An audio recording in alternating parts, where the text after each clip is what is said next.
It's probably a bit early, but Solo Leveling is the anime of the year thus far. Sung Jinwoo, the weakest hunter, has a reawakening and becomes one of the strongest.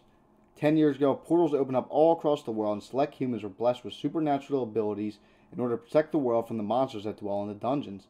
Hunters are separated into classes based off their abilities, and Sung is deemed to be the weakest of them all. As he enters a double dungeon with his guild, Sung is seemingly killed, but when he awakes in the hospital, he is given a second chance on life. Sung is chosen by the quote-unquote system, where if he completes the task given, he can level himself up and get even stronger. Jinwoo levels up more and more to become one of the strongest hunters in humanity. He shows his skills off in more dungeon raids to see how far he has come as a hunter. Trouble is brewing around Jinwoo as it seems he wants to keep this secret, but how long will the secret stay with him as it will get out eventually as he keeps showing off these newly found skills? Season 1 ends with Jinwoo changing his job title from an assassin to a necromancer. What does the system have in store for Sung in Season 2? This anime honestly had me hooked from the very first episode. My synopsis was pretty short. I didn't want to give away all of the plot. That's usually what I do in most of these videos.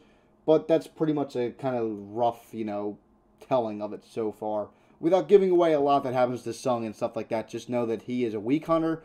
The system gives him a reawakening, and now he is very strong while he levels himself up.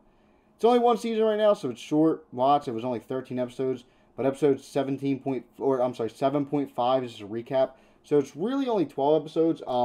I finished it in, I think, 2 weeks because I didn't want to rush through it, even though it was so good that I probably could have rushed through it.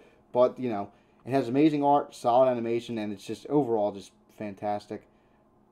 I probably love this anime so much because it reminds me of Elden Ring, and Elden Ring is probably my favorite game. Like, in order to defeat the dungeon, you have to defeat the dungeon boss, which kind of just reminds me of Elden Ring, and I just love Elden Ring so much.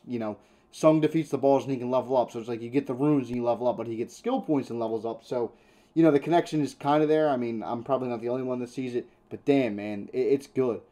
Sung versus Igris, the Red Knight, I think that was it episode 11 or episode 12? I can't remember, but Sung versus the Red Knight, oh my god, it was so good that I can watch that fight probably 50 times over.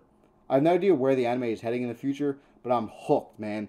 Like, it makes me want to read the manga, but I don't really, it's not spoiling yourself, but I want to see this animated, so I kind of can't wait to see what awaits Sung in Season 2. I would highly, highly recommend watching Solo Leveling. I'm not the only first person who said this, and I'm sure as hell won't be the last, because it is goddamn good.